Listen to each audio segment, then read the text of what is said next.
2년 전보다 전세금을 더 낮춰주고요. 새 아파트보다도 더 싸게 해준다. 그런데도 정말 뒤도 안 돌아봅니다. 2년 전에는 전세 가격이 워낙 올라서 거래가 되다 보니까 지금은 보증금을 돌려주려면 최소 5억 정도가 있어야 되거든요. 그러니까 집주인들이 걱정이 늘고 있는 겁니다. 이게 제 얘기가 아니고 어느 공인중개사들의 얘기입니다.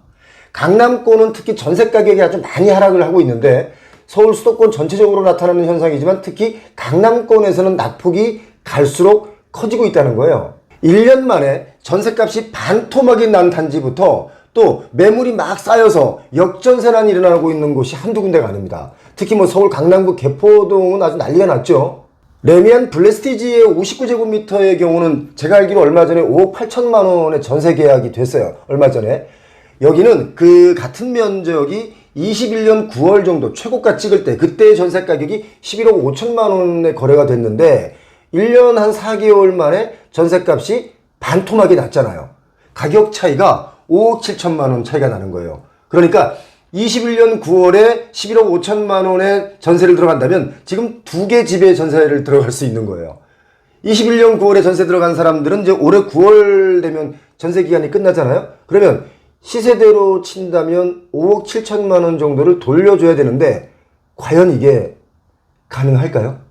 여기가 같은 평형의 다른 매물들을 제가 보니까 평균 시세가 한 6, 7억 정도 했는데 얼마 전에 또 떨어져서 이게 급매물로 거래가 된 거예요. 2차 하락이 벌어진 거죠. 강남권의 이 전세가 하락을 계속 부추기는 데가 바로 개포동이잖아요, 요즘에. 뭐 개포 프레지던스 자이 같은 경우는 그게 아마 3천 가구가 넘습니다. 어마어마하죠. 2월에 입주가 시작됐는데 전세 매물들이 막 쏟아지고 있다 보니까 가격은 계속 떨어지는 거예요. 2년 전만 하더라도요, 정말 웃긴 거예요. 이 지역 단지들의 그 같은 59제곱미터의 경우가 전세가가 정말 놀라지 마십시오. 16억, 17억 원이었습니다. 뭐 개포동뿐만 이런 게 아니에요.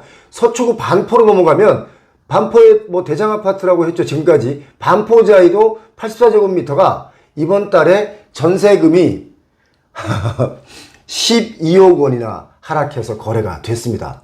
이야.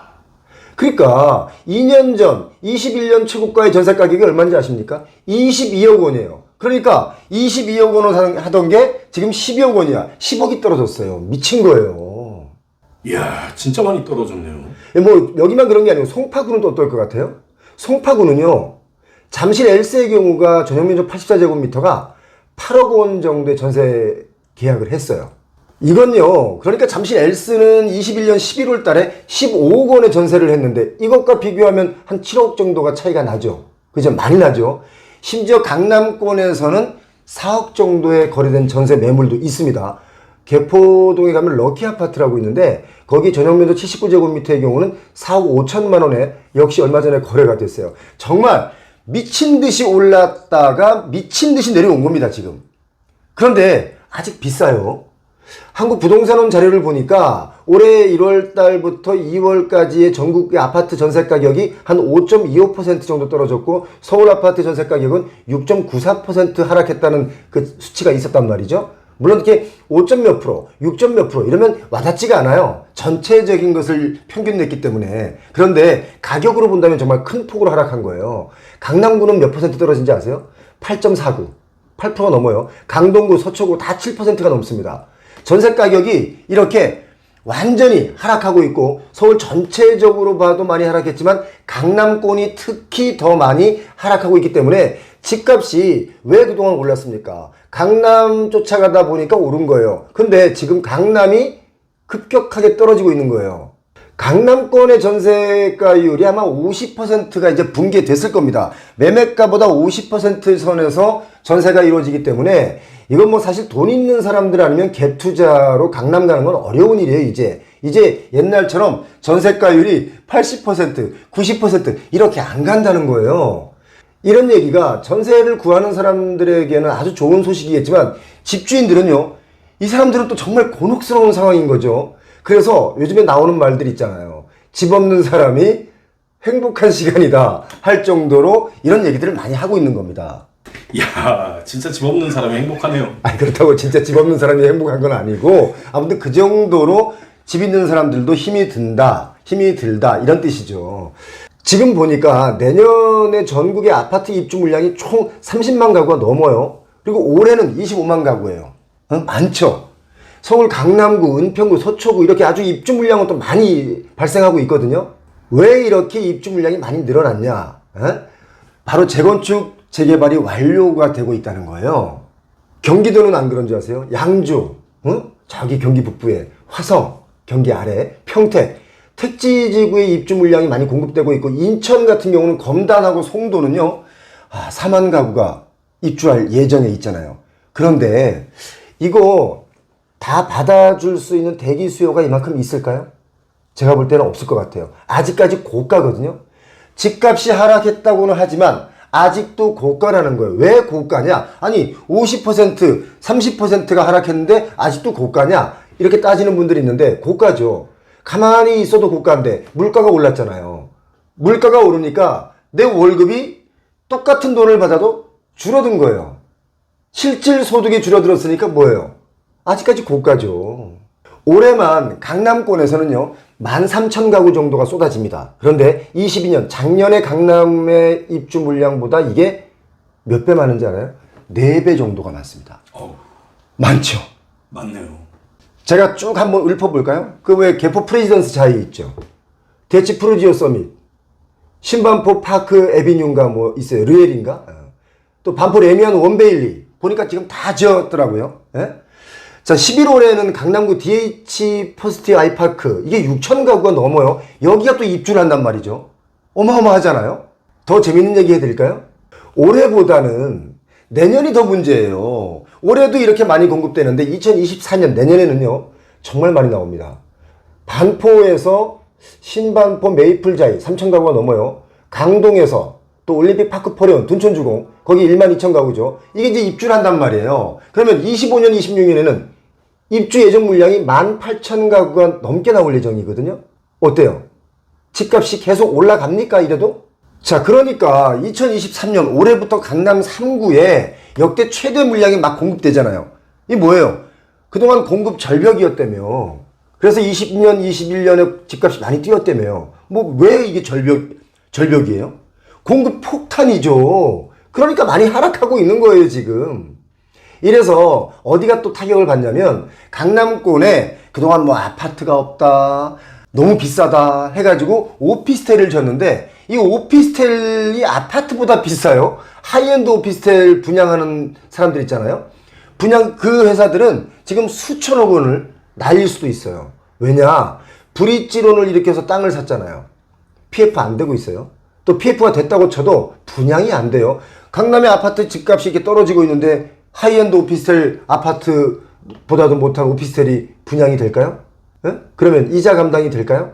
이게 정말 한 치 앞도 모르는 상황이 지금 우리 앞에 있는데 무슨 저기 집값이 반등한다고 그거 누가 그렇게 자꾸 얘기합니까? 신문에서는 반등한다 그러던데요. 그 신문을 그렇게 다 보고 대놓고 그냥 나오는 대로 믿으면 에휴 그거 되겠어요? 그 역전세라는 게요 지방에만 있는 게 아니에요. 서울 수도권 전세시장의 역전세가 지금 막 나오고 있는 중이잖아요. 강남에 예를 들어서 집 서너 채를 가지고 있는 분들 골프 치고 해외 놀러 나가고 그럴 때가 아니에요. 그분들도 다 빚을 내서 집을 사놓은 거거든요. 특히 새 아파트 단지가 입주를 하게 되면 그 타격이 있을 수 있는 게 입주일이 안 나와요. 입주할 때 당첨자들이 이제 잔금을 다 내야 되는데 아니 기존 집이 팔리거나 또는 세입자를 구해야 잔금을 내는데 세입자 생각했던 것보다 세입자들은 전세금이 낮아지니까 갭 차이가 또 날 거 아니에요? 또는 세입자를 아예 못 구해요. 잔금을 못 내면 뭐예요?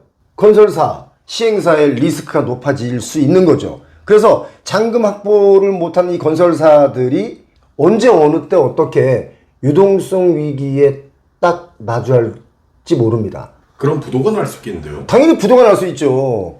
아니 잔금을 확보 못하면 부도가 나는 거죠. 브릿지론하고 PF 회수가 어려워지면 돈을 빌려준 금융사들은 어느 날 갑자기 부도가 날 수 있는 거 아닙니까? 여러분 그렇게 생각 안 하세요?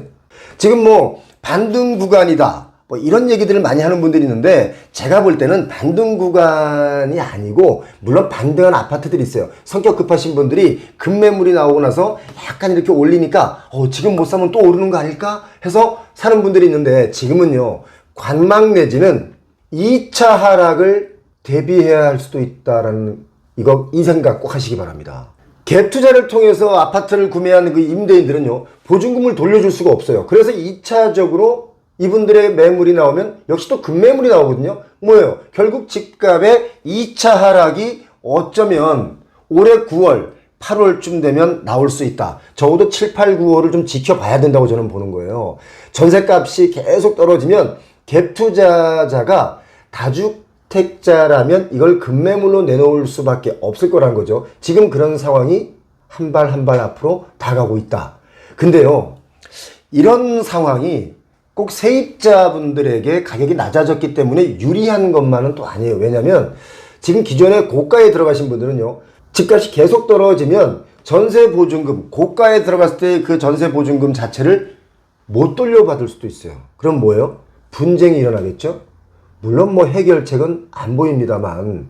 그래서 반등을 운운하는 것은 좀 미안하지만 건설사와 관련 있는 업체들이 아닌가. 그런 사람들이 아닌가 그런 생각을 제가 해보는 거죠. 반등 기사가 워낙 많이 나와가지고요. 반등 기사가 워낙 많이 나오는 것은 뭐냐면 이제 건설사가 이런 말씀 드려서 정말 죄송한데요. 건설사가 운영하는 언론사일 수도 있거나 또는 뭐 광고비를 좀 받았겠죠 뭐. 특히 그 뉴스처럼 나오는 기사처럼 나오는 광고들이 있어요. 이게 기사인지 광고인지 헷갈리는 분들이 있는데 뉴스처럼 뭔가 정보를 주는 척 하다가 어떤 걸 홍보를 한단 말이죠. 어디가 뭐 아주 입지가 좋다. 이건 다 광고라고 보시면 됩니다. 그래서 지금은 집을 못 사면 어떻게 하지? 이런 염려는 안 하셔도 괜찮습니다. 좀 마음 편하게 오히려 정말 집값이 하락이 안정이 됐을 때 그때 집을 살 수 있는 기회가 충분히 있기 때문에 지금은 마음의 체력, 정신의 체력, 그리고 내 금융의 체력을 조금이라도 더 단단하게 해 놓을 때다 이런 말씀을 제가 드리고 싶습니다. 여기까지 하겠습니다. 참 그리고 구독자 아닌 분들은 앞으로 저 상담을 안 받는 걸로 구독하신 분들은 그래도 예의가 있어서 구독을 누르고 또 이렇게 질문하시는 분들이 있는데 구독도 안 누르고 그냥 냅다 질문만 하고 딴 영상을 또 옮겨가는 분들인데 그거는 또 뭐 예의가 없는 거죠. 오늘 아무튼 여기까지 하겠습니다. 고맙습니다.